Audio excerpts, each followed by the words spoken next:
In the midst of the swirling tension, those two simple words, "Get out," pierced through the air, leaving me utterly dumbfounded. The source of this command was none other than my eldest son's wife. The echoes of a similar expulsion I have faced when leaving my parents' home many years ago reverberated in my mind. A sudden surge of anger welled up within me at the thought of being driven out of yet another home. Resolute, I declared, "Well, I'll leave then," my voice trembling with a mix of indignation and sorrow. With determination, I began to gather my belongings, silently vowing that this would be the last straw in a long line of grievances. I swore to myself that I would never forgive my oldest son's wife for this affront. As I packed my things, the realization hit me that it was time to put my plan into action. Jessica, my daughter-in-law, had pushed me to this point, and I couldn't let her behavior go unaddressed. But before delving into the present, allow me to introduce myself. I am Sandra Clark, on the cusp of turning 61 this year. While technically retired, I consider myself fortunate to still be engaged in work, albeit not in the traditional sense. These days, I work mostly from the comfort of my home, occasionally dropping into the office for meetings. The modern work landscape has evolved, and remote work is now the norm. My oldest son, however, seems to have misconceptions about my current life. In his eyes, I'm no longer working and am merely residing in his home. I became a widow in my 40s and, for the most part, have led a financially secure life. The insurance payout from my late husband remains largely untouched, ensuring that my twilight years would be free from financial worries. While it might seem like I'm living a carefree life, I do have my concerns. Chief among them is my oldest son's wife, Jessica. She possesses a strong-willed personality and frequently finds herself at odds with me. This isn't a recent development. It began when she first came to announce their impending marriage. I can't forget the audacious act of showing up in a tracksuit, as if it were the most natural thing in the world. She claimed she wanted me to see her without any pretense, but I couldn't help but see it as a breach of common sense and decorum, to put it mildly. Her behavior often borders on the absurd, and her unwavering confidence and articulate arguments only complicate matters. I'd often wondered why my eldest son had chosen her as his life partner, and I later learned that it was Jessica who had approached him. Despite her eccentricities, there was no denying her beauty, and it seemed that my somewhat sheltered son was completely smitten with her. Even after their marriage, Jessica's behavior remained consistent. She wasn't one to put on airs, but also seemed to lack an understanding of social norms. As much as I wanted to oppose their marriage, I restrained myself, believing it was what my son truly desired. Unfortunately, the consequences of my decision were manifesting before my eyes. Surprisingly, my son was adamant about us all living together in our family home after the wedding. I had initially expected Jessica to oppose this arrangement, but to my surprise, she was in favor of it. It didn't take long for the reasons behind her preference to become clear. After we started living together, Jessica seemed to have completely abdicated her responsibilities when it came to household chores, leaving me to bear the entire burden. From cleaning to laundry and meal preparation, she entrusted all these tasks to me. What baffled me even more was that she was a full-time housewife who had willingly quit her job at the time of our marriage. While I didn't have to commute to work daily, I still had a remote job that demanded a substantial portion of my time, leaving me with even less free time than her. As I diligently faced my computer screen to fulfill my job responsibilities, Jessica would often make belittling comments, insinuating that I was merely playing around. At first, I brushed off her remarks with a laugh, deeming it too troublesome to engage in an argument every time. However, as time passed, it became increasingly irksome to endure her constant undermining. One day, unable to bear the imbalance in our household duties any longer, I decided to approach Jessica with a simple request. Asking if she could lend a hand with the cleaning, considering the ample free time she appeared to have. At that moment, she was idly engrossed in a TV drama, and her reaction was far from positive. With a deeply disgusted expression, she sighed dramatically and retorted, "The reason I don't involve myself in housework is for your sake, dear. Why can't you understand? It's disheartening that you can't appreciate my thoughtfulness."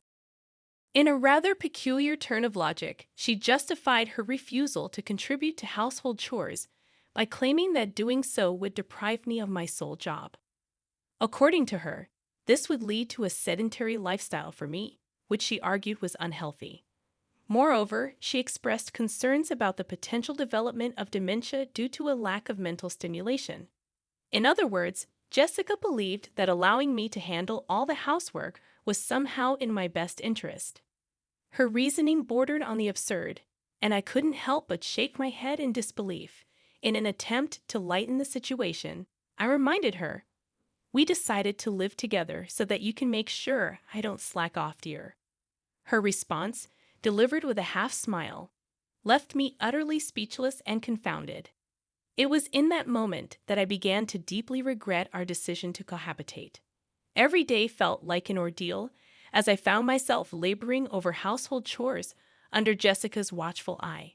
Frustrated and feeling like I was at my breaking point, I decided to confide in my eldest son. My intention was not to complain about Jessica, but to find a solution to my predicament. I explained to him the difficulties of living in our current house, which was old and riddled with level differences. My age and physical condition had taken a toll, resulting in a back injury the previous year. These challenges made daily life increasingly arduous for me. Following our conversation, I made the decision to move into an apartment. It felt like Jessica had driven me to this choice, though I had no regrets about leaving. The new apartment I secured was a rental, and while I initially thought it might be too spacious for me to live alone, I ensured that it had enough room for my grandchildren to stay over in the future. I even had the interior customized to my taste, and at last, my own personal castle was complete. However, my joy was short-lived as Jessica began coming over to the new apartment every day, staying until late into the evening. She lounged on the living room couch, looking around and commenting, "The new apartment is really nice, isn't it, Mother? It might be too big for just you. Why don't you come back to your old home and take care of the house chores? It's for your health and longevity, you know." Jessica's behavior had become unbelievably frustrating. She insisted that I return to our old house to take care of the chores during the day, and her self-centeredness was enough to make anyone dizzy. I had already moved out of that house, and it was time for her to step up as the wife and handle the household responsibilities. After all, I was the one taking care of all the house chores in my new place, and my annual checkups always came back with good results. There was really nothing for Jessica to worry about. However, when I confronted Jessica about this, she simply turned her head away, as if pretending not to hear my words. It was her usual strategy to ignore anything that was inconvenient for her. Yet, even after this confrontation, Jessica continued to visit my apartment regularly. Just the other day, she casually mentioned that going back to the old house was too much of a hassle and ended up staying the night. My parents' home and my apartment were conveniently located just a 15-minute walk apart, and it was my eldest son who had suggested I live near my parents' home. He was concerned about me and thought it would be better for me to be closer to them. While his concern touched me, it also made me a little sad to leave the house where I had spent so many years. One day, when I had been out on a rare business-related outing and returned in the evening, I was in for a surprise. To my disbelief, Jessica had let herself into my apartment using the spare key I had given to my son without telling me. "Oh, welcome back," she said, lying on the floor in front of the TV, not even bothering to get up. I was taken aback and felt uncomfortable knowing that she had been in my apartment while I was away. I told her sternly, "Jessica, that spare key is meant to be used in emergencies, not for you to let yourself in when I'm not home." It was the first time I had firmly asserted myself with her. She seemed surprised because I was usually quick to forget my anger, but this time I held my ground. Her response was less than pleasant. "You really are a stingy mother-in-law," she yelled at me. "I can't stand that about you, and I can't stand anything about you. Not even this apartment. We're a family, so you should leave. She tried to usher me out the front door. It became clear that Jessica couldn't stand the thought of me living in this apartment. She was upset that her family was living in the old house while I occupied this place. According to her, it was unfair that the rent for this apartment was being paid by my son James. She believed that it wouldn't be strange for us as his family to live here. In her mind, it was a matter of living within our means. Jessica's perspective helped me understand why she was constantly showing up at my apartment. She believed that this apartment should have been a place for her family to live, and she was not shy about expressing her displeasure. In the end, I decided to agree with her demands. "All right, I will leave," I retorted, staring her down. I promised to move my belongings out within 3 days. Jessica, still skeptical, demanded that I call the moving company right there in front of her. I didn't waste a moment and immediately called a moving service from my smartphone, scheduling them to come in 2 days. As Jessica left satisfied with the resolution, I watched her retreating figure and began formulating a plan for my new life in a senior-specific apartment. It was time for a fresh start and a peaceful living environment. After much contemplation, I made the decision to embark on a 2-week trial of a significant change in my life. It involved the rather unsettling task of handing over both the keys to my cherished apartment and the accompanying lease documents to Jessica, all in the hopes of initiating a contractual alteration through the mediation of our trusty real estate agent, who would ultimately convey our request to the landlord. Fortunately, my history with the landlord spanned many years, and this long-standing relationship proved to be the beacon of flexibility and understanding I had been hoping for during this tumultuous period. Their willingness to accommodate our requested changes in such a congenial manner was, to say the least, an immense relief to me. However, my eldest son, whose emotions were running high and his patience dwindling, was not as pleased with this development. In fact, he was furious with Jessica for what he perceived as her kicking me out of our beloved apartment.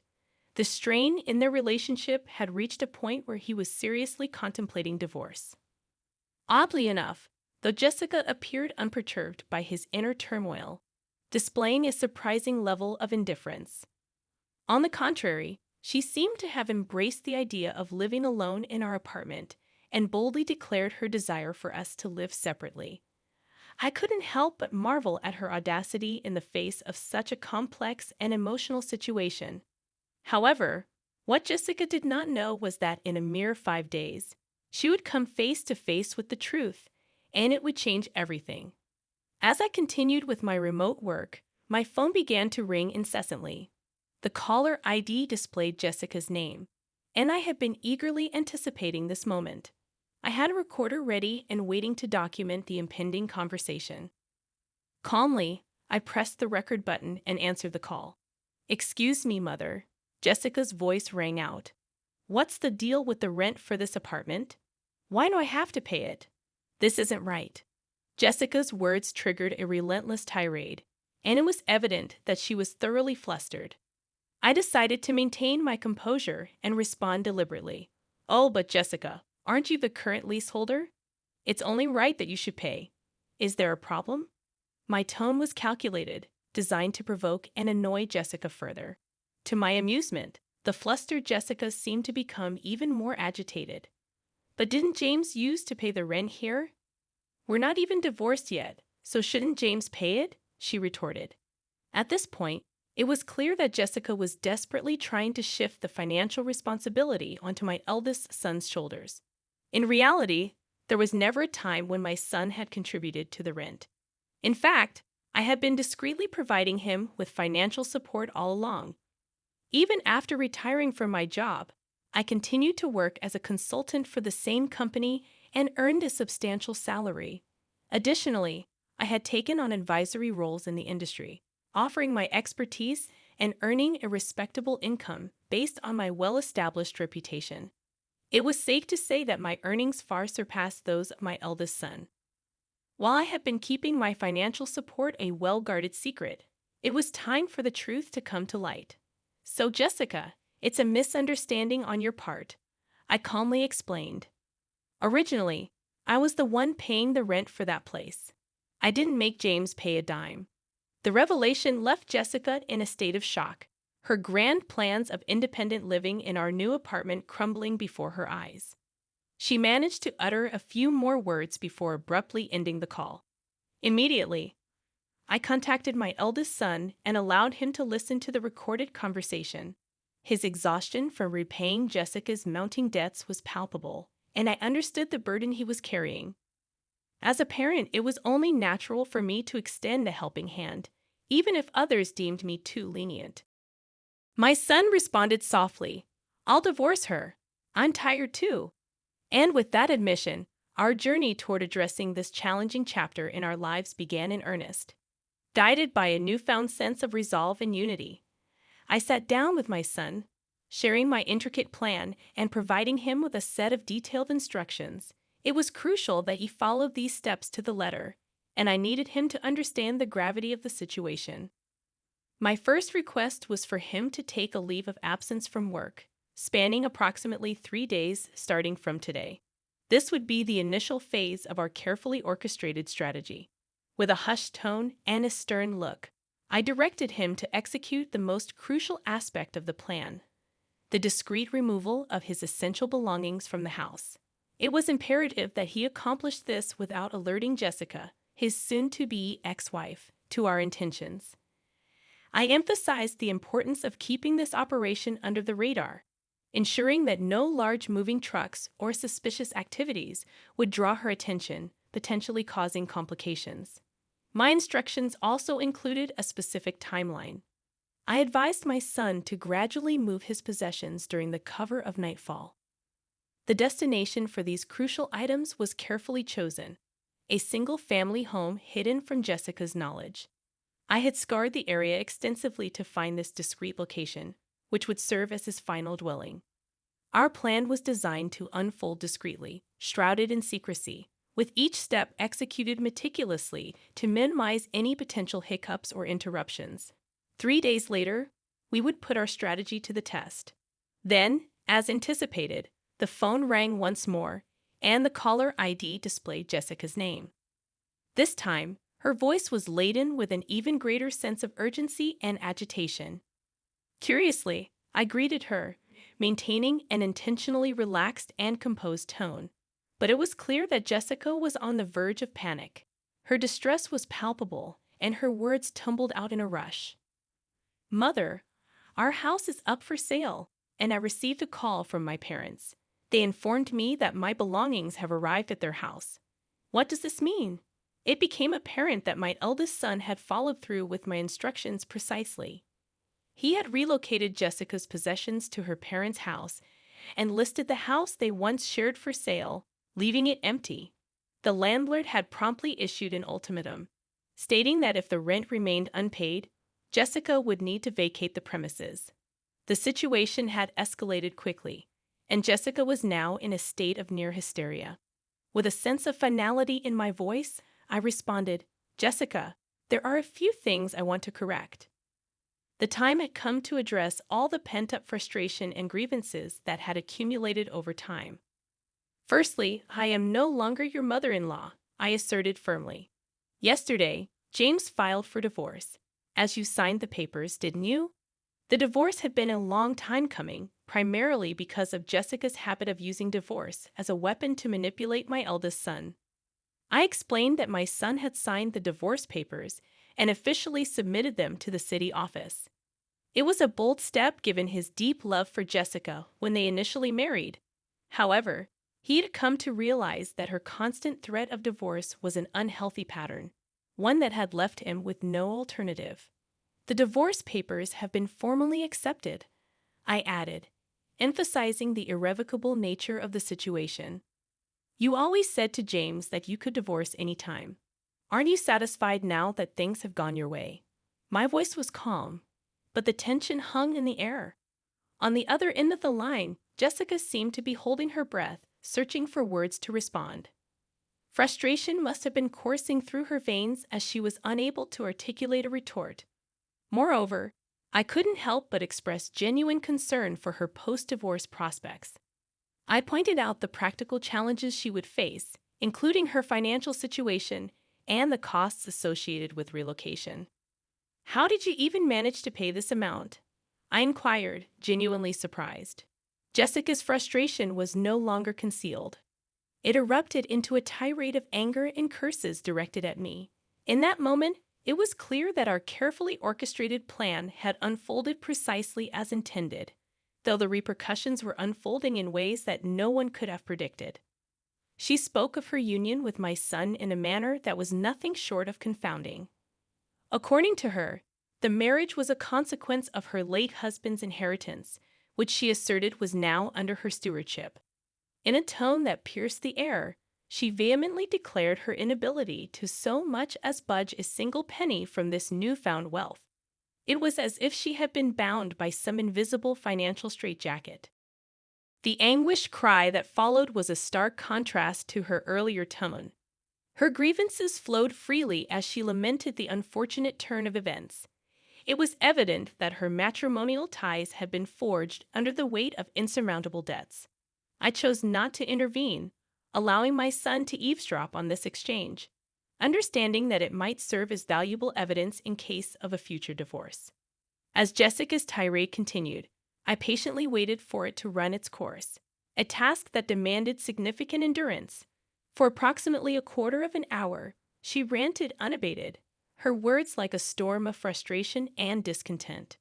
Then something shifted.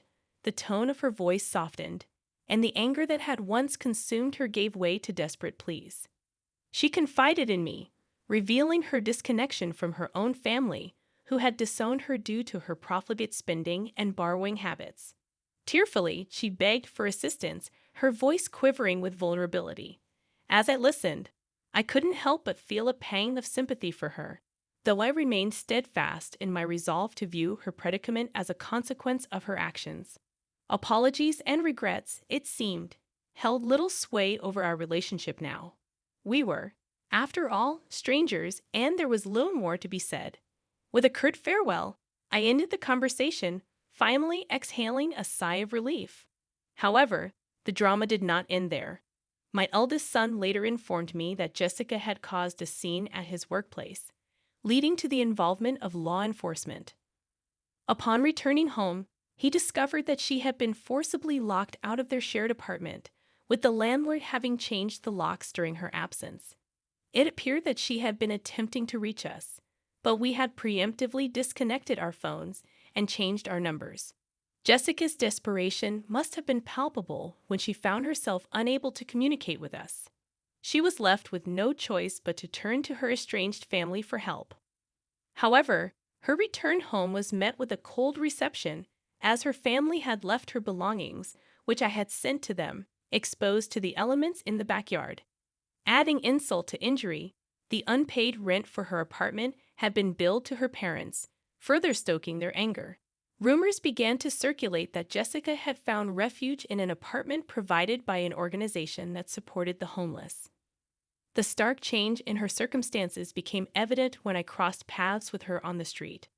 Her once vibrant hair had turned a ghostly white, and her skin had lost its luster, a testament to the stress she had endured. Observing her transformation underscored how profoundly living conditions could impact a person's well-being. It was a stark reminder of the consequences of one's choices. As for me, I had settled into a new life in a house purchased with my late husband's inheritance. It was a duplex, ensuring that my son could remarry should he choose to do so. We shared meals, but otherwise, he managed his affairs independently. The money for the sale of my parents' home was carefully preserved for future needs, earmarked for my son and his prospective wife, and of course, any future grandchildren. In the tranquility of my new abode, I nurtured an English garden, a long-held dream. On days when work did not demand my attention, I would tend to the yew trees and herbs, finding solace and purpose in their growth. This new life, brimming with hope, had become my daily routine, a testament to the resilience of the human spirit and the possibility of renewal.